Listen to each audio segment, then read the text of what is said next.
আমি দেবব্রত দাস, মালদা জেলায় থাকি, মালদা সদরেই। আমি দেশের এক বিখ্যাত আর্থিক প্রতিষ্ঠানে চাকরি করতাম। এখন আমি পেনশনার। কিন্তু আমার এই পেনশনার হওয়ার পথে এই যে চাকরিটা, রিটায়ারমেন্ট, এটা ভীষণ একটা দুঃখজনক, অভূতপূর্ব, আগে কখনো ঘটেনি, বেনজিরভাবে একটা ইনজাস্টিস, একটা অন্যায়ের শিকার হয়ে কর্তৃপক্ষের দ্বারা আমি বাধ্য হয়ে চাকরিটা ছেড়েছি, না হলে প্রাণে বাঁচতাম না, এত অত্যাচার হতো।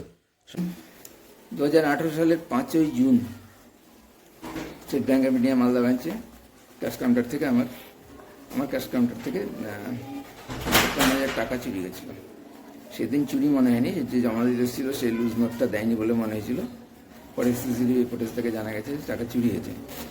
সেদিন কিন্তু মালদা ব্রাঞ্চের চিফ ম্যানেজার অন্যজন ছিলেন, এবং তাকে বলে আমারই অন্য সহকর্মীরা, যেটা হয় যে কোনো সময় ক্যাশ শর্ট হলেই সবাই ছুটে আসে, যারা ক্যাশে থাকে তারা তো আসেই, গোটা ব্রাঞ্চেই খবর যায় এবং অনেকেই চলে আসে প্রয়োজন অনুযায়ী, এবং সেটা খোঁজার জন্য সবাই ব্যস্ত হয়ে পড়ে। তো সেদিন ওরকম সবাই এসেছে, সব জেনেছে, এবং আমি তো 2 মিনিটের মধ্যেই ওটাকে সব মিলিয়ে 5 মিনিটের মধ্যে জানা গেছে। যাক, আমি প্রথমে ডিটেক্ট করেছি, তখনই খবর হয়েছে যে 53,000 টাকার শর্ট। সিসিটিভিতে দেখা যাবে যে ওরা জানতে পেরে কার কি রিয়াকশন। তো অন্য যারা ছিল তারাই সব কিছু বুঝতে পারার পর সিসিটিভি ফুটেজ দেখার পর, যখন যে চুরি করেছে চোরটার মালিক, যে যার কর্মচারী, সে তাকে ফোন করার পর সে যখন কিছুক্ষণ পরে ফোন করে বললো যে না, আমার কর্মচারী বললো যে সব ঠিকঠাক আছে, এদিক থেকে কোনো ভুল হয়নি আমাকে, অর্থাৎ টাকা দিয়েছে। এখন এবং আমি শিওর যে ও টাকা দেয়নি, ওই টাকাটাই পাইনি। তবে আমাদের প্রমাণ জোগাড় করতে হবে, কারণ এভাবে অস্বীকার করলে কিছু করার নাই। যদি এর আগে কখনো ঘটেনি, 2001 সাল থেকে আমি জানি মালদার খবর, মালদা ছিলাম, মালদা ব্রাঞ্চে। সিসিটিভির ফুটেজের ব্যবস্থা ওরাই করেছে, অন্য যারা সহকর্মীরা ছিল, জুনিয়র স্টাফরা ছিল।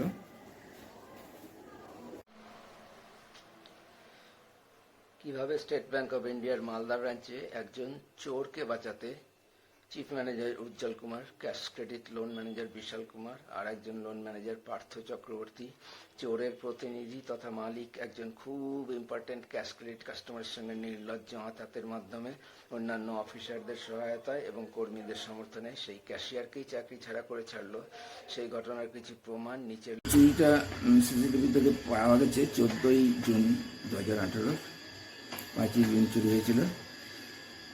তখনকার যে স্টাফরা, ক্যাশিয়ার, ক্লেরিক্যাল স্টাফ, তারাই সিসিটিভির ব্যবস্থা করেছিল। ব্যাংকে যেটা হয়ে থাকে বোঝাপড়ি, একজনের টাকা শর্ট মানে সঙ্গে সঙ্গে সবাই ছুটে এসে খোঁজখবর নিয়ে যা জানা গেল, সেটা বোঝা গেল সঙ্গে সঙ্গে যে এর টাকাটা শর্ট আছে। ফোন করা হলো, তো অস্বীকার করলো। আমি বললাম আমার টাকাটা যাবে, কিছু করার নেই। কিন্তু পরে যখন চুরিটা পাওয়া গেল, তখন তো একটা ব্যাংকের বিষয় হয়ে গেল, এবং চোরের যা শাস্তি পাওয়ানো সেটা দিতে হবে, এবং আমার যে টাকাটা সেদিন দিতে হয়েছিল নিয়ম অনুযায়ী, সেটা আমি ফেরত পাবো। চুরিটা কেমন না। 14 তারিখ যেদিন চুরিটা প্রথম হলো, দেখানো হলো ব্যাংকে, সেদিন তখন ব্যাংক চিফ ম্যানেজার পাল্টে গেছে। উজ্জ্বল কুমার নামে একজন চিফ ম্যানেজার এসেছে, বিহারভাষী, হিন্দিভাষী, এবং তার কয়েকদিন পর ক্যাশ ক্রেডিট ম্যানেজার আবার পাল্টে গিয়ে বিশাল কুমার নামে একজন ক্যাশ ক্রেডিট ম্যানেজার এসেছে। সেদিন চুরিটার ফুটেজ দেখার পর আমার সঙ্গে খুব দুর্ব্যবহার করেছিল, বেশ দুর্ব্যবহার। এত আমার বহু সিনিয়র, আমি 34 বছর, তখনই 34 বছর পার করে দিই, 34 বছর 10 মাস, 40 চাকরি করেছি, 25 মাস চাকরি বাকি ছিল। সেই 25 মাসটা বিরাট ভ্যালুয়েবল। সেই সময় যে বেতনটা পেতাম সেটা হয়তো জীবনের প্রথম 20 বছরেও পাইনি, কেননা সিনিয়রিটির জন্য অনেক উঁচু জায়গায় পৌঁছে গেছিল বেতন। তারপরে আমাদের পে স্কেল রিভিশনটাও ডিউ হয়ে গেছিলো, কিন্তু তখনও হয়নি। পরবর্তীকালে যখন হলো, এই সবচেয়ে প্রথম আমার চাকরি জীবনে এত ভালো রিভিশন হয়েছিল পে স্কেলের, আমি কিছু পেলাম না। সামান্য পেনশন বেড়েছে, প্রচুর লস, কিন্তু আমার কাছে হচ্ছে প্রাণে বাঁচাটা প্রথম, 1 নম্বর সবসময়, সবার জন্যই। তো সেটা এমনভাবে আমার মানবাধিকার লঙ্ঘন করলো, চাকরির অধিকার কেড়ে নিল, শারীরিকভাবে প্রচণ্ড অসুস্থ করে দিল। ফোবিয়া হয়েছিল আমাকে ট্রিটমেন্ট নিতে হয়েছে কলকাতায় লুম্বিনী পার্ক মেন্টাল হসপিটালে। আমার মানসিক সমস্যা হয়েছিল ফোবিয়াটা, এবং যে এক্সিস্টিং রোগগুলো, প্রেশার টেশার, এগুলো প্রচণ্ড বেড়ে গেছিলো। থাইরয়েড, ইউরিক অ্যাসিড ইত্যাদির সমস্যা শুরু হয়েছিল। সবচেয়ে বড় কথা যে আমি আতঙ্কগ্রস্ত এত ছিলাম যে মনে হতো যে কোনো মুহূর্তে আমি মারা যাব। আসলে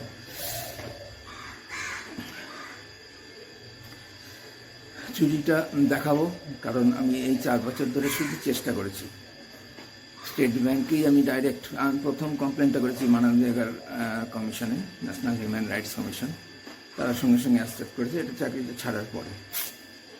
স্টেট ব্যাংকের সঙ্গে সঙ্গে করতে পারিনি, কারণ প্রচণ্ড ভয় পাচ্ছিলাম টাকা পয়সা পাবো কি না। তখন আমার কারোর সঙ্গে যোগাযোগ নাই, এবং সবাই আমার সবার থেকেই আমি আতঙ্কগ্রস্ত, কারণ কেউ আমার সমর্থনে একটা কথা বলেনি। একটা চোরকে বাঁচাচ্ছে ব্যাংকের ব্রাঞ্চ কর্তৃপক্ষ, চিফ ম্যানেজার, একটা সিনিয়র স্টাফ এরকম, যার সারা জীবনে কোনো স্পট পড়েনি চাকরি জীবনে বা ব্যক্তিগত জীবনে, খুবই শৃঙ্খলা পরায়ণ, খুবই ক্লিন লাইফ, কোনো স্ক্যান্ডাল নাই জীবনে, পাড়ায় হোক, সমাজে হোক, অফিসে হোক, সব জায়গায় একদম ক্লিন, সিনসিয়ার, রেসপন্সিবল একজন এমপ্লয়ি। কেউ একটা কথা বললো না, অপরাধীকে সবাই সমর্থন করলো, চোরটাকে বাঁচানোর জন্য চিফ ম্যানেজার আর ক্যাশকেড ম্যানেজার এবং আরেকটা পার্থ চক্রবর্তী।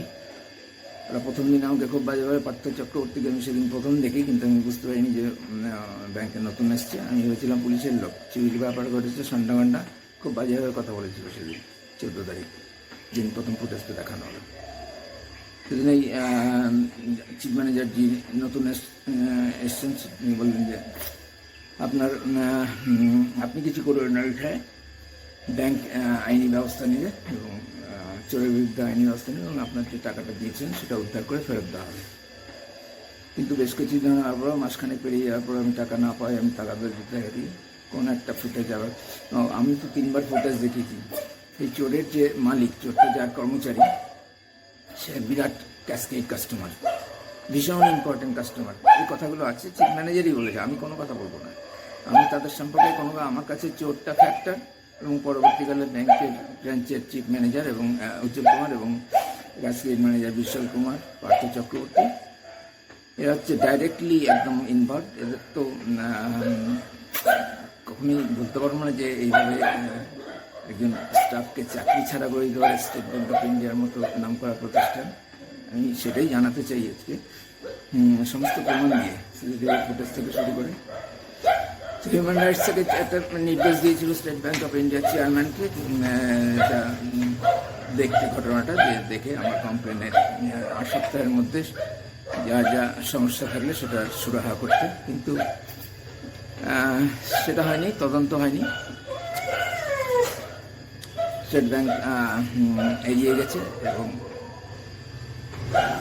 যে উত্তরটা দিয়েছে সেটা স্যাটিসফ্যাক্টরি না। তার মধ্যে চুরির ঘটনা, চোরের ঘটনা, আমার উপর অত্যাচারের ঘটনা, যেগুলো আমার মূল জিনিস কমপ্লেন, সেগুলো কিছু ছিল না। প্রথম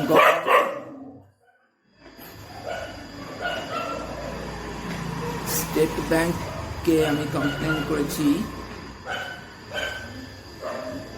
ফেব্রুয়ারি মাসের 20 তারিখে প্রথম। এটা পেমেন্ট পাচ্ছিলাম না বলে আমি তো প্রচণ্ড আতঙ্কগ্রস্ত। হাতের টাকা শেষ, leave share, pension, PF, gratuity, এগুলো যে পরে দেরি হয় একটু সময়, ভিআর নেওয়া পেনশনারদের, সেটা আমি জানি।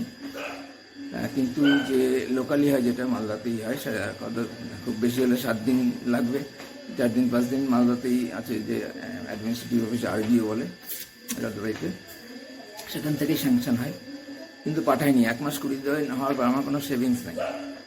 এটা তাড়াতাড়ি করার জন্য বলে এসেছিলাম। সে সময় চাকরি ছেড়ে দেওয়ার পরেও যখন কথা বলেছে তখনও খুব বিরক্তিকরভাবে প্রচণ্ডভাবে কথা বলছে, যেন কোনো কৃতদাসের সঙ্গে কথা বলছে এইভাবে, কোনো রাজা বকাঝকা করে একদম সবসময় প্রত্যেকটা কথার মধ্যে বকা। এক অদ্ভুত একটা অমানুষের পাল্লায় পড়ে গিয়ে আমাকে চাকরিটা ছাড়তে হলো। এবং অমানুষ এটাকে কেন বলবো, যারা সবাই চুপচাপ দেখলো চোখ বন্ধ করে, মালদা ব্রাঞ্চের অন্তত 40 জন অফিসার, স্টাফ, গার্ড সব মিলিয়ে, কেউ তো একটা কথা বললো না। আমি বলেছিলাম আজকে তোমরা এরকম করছো, কালকে তোমাদের করবে, তোমরা কথা বলবে না, তখন কেউ কথা বলবে না। কিন্তু আমি যদি নিজেই ভিকটিম না হতাম, কাউকে এভাবে চাকরি ছাড়া করতো, এটা হতে পারতো না। 7 দিনের মধ্যে তারপরে আমি যখন পিএফ এবং গ্র্যাচুইটির টাকা পেয়ে গেলাম মার্চ মাসের 6 তারিখে সম্ভবত, আমি মার্চ মাসের 8 তারিখ থেকে কমপ্লেন করতে শুরু করেছি ডাইরেক্টলি, যে আমার ওই চুরি সংক্রান্ত ব্যাপারে ফুটেজ আছে আমার কাছে, ভয়েস রেকর্ডিং আছে। এগুলো রেকর্ডিংয়ের কথা তারা জানতো না, তারা হয়তো ভাবতেও পারেনি। পরবর্তীকালে আমি অনেক দিয়েছি আমার ফেসবুকে, শুনেছে, তোলপাড় পড়ে গেছে আমি জানি, তো এই বিষয়ে কেউ কোনো কথা বলেনি। হ্যাঁ, আমাদের পেনশনার্স অ্যাসোসিয়েশনের সেক্রেটারি একটা লেখা, আমি একটা ছবি দিয়েছিলাম সঙ্গে, লেখার সঙ্গে, সেটা উনি আমাকে যে ভীতি প্রদর্শন করেছিল ব্যাংকের হয়ে। আমাদের সেক্রেটারি কাজ করে ম্যানেজমেন্টের, খুব মজার মজার ঘটনা ঘটে স্টেট ব্যাংক অফ ইন্ডিয়াতে, সবচেয়ে নাম করা ব্যাংক, 1 নম্বর ব্যাংক ভারতের। তো সেই যে ফোন করেছিলেন পিপিজি, তাকে সমস্ত ঘটনা বলেছিলাম। উনি জিজ্ঞাসা হয়েছিলেন আপনি অত্যাচারের কথা লিখেছেন। আমি শুধু অত্যাচারের কথাই লিখেছিলাম, টাকা পেমেন্ট পেতে দেরি হচ্ছে থেকে শুরু করে, কারণটা লিখিনি। কারণ বললাম একে একে, শর্টে বলতে আমি ভয় পাচ্ছি, আমার তো গলা কাঁপছিল। ওই রেকর্ডিংটাও আছে, ওটা শুনলেই বোঝা যাবে যে গলা কাঁপছিল। আমি অনেক টাইম নিয়েছি ইজি হতে, ফ্রি হতে। তারপরে পুরো ঘটনা এটাই বলেছি, ঠিকঠাকই বলেছি, অনেক কিছু হয়তো বাদ গেছে, কিন্তু যা বলেছি তাতে যথেষ্টই বলেছি। এবং প্রত্যেকটা কথা ঠিক, আমি যা বলবো তার প্রত্যেকটা কথা ঠিক বলবো, এবং প্রত্যেকটার প্রমাণ আছে, প্রমাণ দেব। সেদিন উনি সমস্ত ঘটনা শুনে লাস্টে বলেছেন যে আমি কি এই কমপ্লেনে স্টিক থাকবো। আমি আবার ভয় পেয়ে গেলাম, বুঝতে পারছি তো ব্যাংক চায় না যে আমি এই কমপ্লেনটা ধরে রাখি একজন চিফ ম্যানেজারের এগেনস্টে। এখানে আবার পদমর্যাদা অনুযায়ী ট্রিটমেন্ট হয়, সবার জন্য একই ধরনের নিয়ম নীতি আছে, হয়তো লিখিত অবস্থায়, হয়তো বলছি কারণ সেটা যদি ইমপ্লিমেন্ট না হয় তাহলে আমি কর্মচারী হিসেবে তার কি, সেটা নিয়ে কি বলবো, আছে লিখিত নিয়ম, কিন্তু বাস্তব ক্ষেত্রে প্রচণ্ড বৈষম্য আছে অফিসার আর ক্লেরিক্যাল স্টাফদের মধ্যে তো প্রচণ্ড। আমি যা বলছি এটা মালদার আমার অভিজ্ঞতার ভিত্তিতে, আলাদা আলাদা জায়গায় কিন্তু হয়তো আলাদা আলাদা দৃশ্য দেখা যাবে, সেটার নিয়ে আমি বলতে পারবো না। মালদার কথা বলছি, মালদা ডিস্ট্রিক্ট। প্রভু ভৃত্যের মতো সম্পর্ক, সাহেব কালচার। যখনই অফিসারের সাহেব স্ট্যাম্প পড়ে যায়, সঙ্গে সঙ্গে তাদের ব্যবহার ক্লেরিক্যাল স্টাফ মেসেঞ্জারদের সঙ্গে একদম পাল্টে যায়, এবং কখনোই তারা ফ্রেন্ডলি না, মোটামুটি 100%। কিছু ব্যতিক্রম তো আছেই, সব জায়গাতেই থাকবে, সেটা সাইডে সরিয়ে রেখে আমি বলছি। সাধারণত আমি যা দেখেছি, আমার 34 বছর 10 মাসের অভিজ্ঞতা থেকে আমি সেটা বলছি। তো আমি 7টা কমপ্লেন টোটাল করলাম পরপর, আর কোনো উত্তর দেয়নি। আমি স্টিক থাকবো। আমাকে যে 14-20 ফেব্রুয়ারি যে প্রথম কন্ট্যাক্ট করেছিল পিপিজি এলআইসি থেকে, তার দিন সাথে পর আরেকজন কেউ একটা ফোন করেছিল, উচ্চ পদের কেউ, যে আমি এই কমপ্লেনটাতে স্টিক থাকবো কিনা সেটা জিজ্ঞাসা করে। সেদিন আমি মোটামুটি বোল্ডলি বলেছি হ্যাঁ এটা ঘটেছে এবং আমাকে চাকরি ছাড়তে হয়েছে, অবশ্যই স্টিক থাকবো। তখন উনি বলেছেন তাহলে আপনার যা তথ্য প্রমাণ যা আপনি দেবেন আর কি, সেগুলো নিয়ে রেডি থাকবেন। কিন্তু ওটাই আমাকে লাস্ট যোগাযোগ করেছে স্টেট ব্যাংক, আর কখনো কোনো উত্তর দেয়নি, কোনো যোগাযোগ করেনি। খালি আমার কমপ্লেনের ভিত্তিতে কেন্দ্রীয় সরকারের থেকে 4বার বিভিন্ন ডিপার্টমেন্ট থেকে, প্রাইম মিনিস্টার্স অফিস থেকে শুরু করে, ওটাও বলবো পরপর, সেগুলোর উত্তরে সব মিথ্যা রিপোর্টের মাধ্যমে আমার কেস একদিনে ক্লোজ হয়ে যাচ্ছে, কোনো মেরিট নাই বলে। মেরিট নাই, অথচ ন্যাশনাল হিউম্যান রাইটস আমার সঙ্গে সঙ্গে অ্যাকসেপ্ট করেছে, যা করার কথা না। প্রথমে ডিস্ট্রিক্ট লেভেলে হবে, তারপর স্টেট লেভেলে, কিন্তু আমার মেরিট ছিল ওই সেন্ট্রালি আর কি, ন্যাশনাল হিউম্যান রাইটস নিয়ে গেছে। তো সেটা তো বললাম, তার উত্তরে স্যাটিসফ্যাক্টরি ছিল না, এবং আমি বারবার যোগাযোগ করা সত্ত্বেও আর কোনো স্টেপ নেয়নি ন্যাশনাল হিউম্যান রাইটস কমিশন, চুপ করে থেকেছিল। আমি এমনকি ফোন করেও একদিন অনেক জায়গায় যতগুলো নাম্বার পেয়েছি ফোন করে এনকোয়ারি করেছিলাম, কিন্তু তারা বলেছিল যে এখনও পেন্ডিং আছে, আসবে যখন তার আগে কিছু জানা যাবে না, কেস উঠবে কমিশনের সামনে তারপরে জানা যাবে।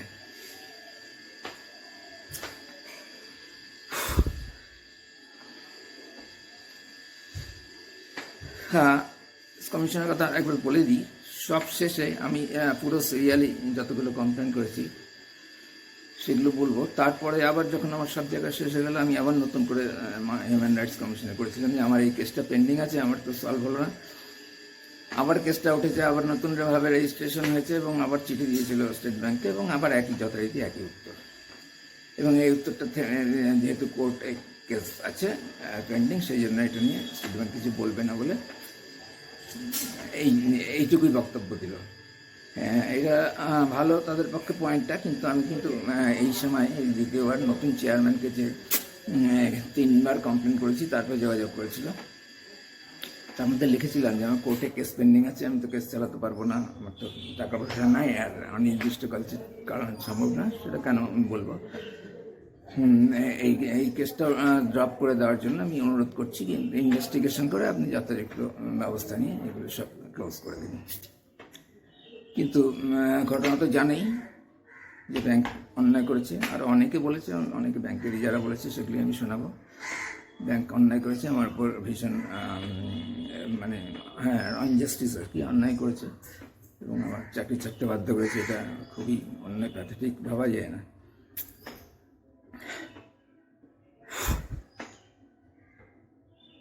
সাতবারে স্টেট ব্যাংক কোনো কমপ্লেন না, জবাব না দেওয়াতে ওখানে আমি মোটামুটি 4র্থ বা 5ম থেকে লিখতে শুরু করেছি। আমি কিন্তু কোনো মনে হচ্ছে যে স্টেট ব্যাংক আমার জন্য কিছু করবে না, সেক্ষেত্রে আমাকে অন্য প্ল্যাটফর্মে যেতে হবে এবং আমাকে এগুলো প্রকাশ্য করে দিতে হবে, যদিও এমনিতে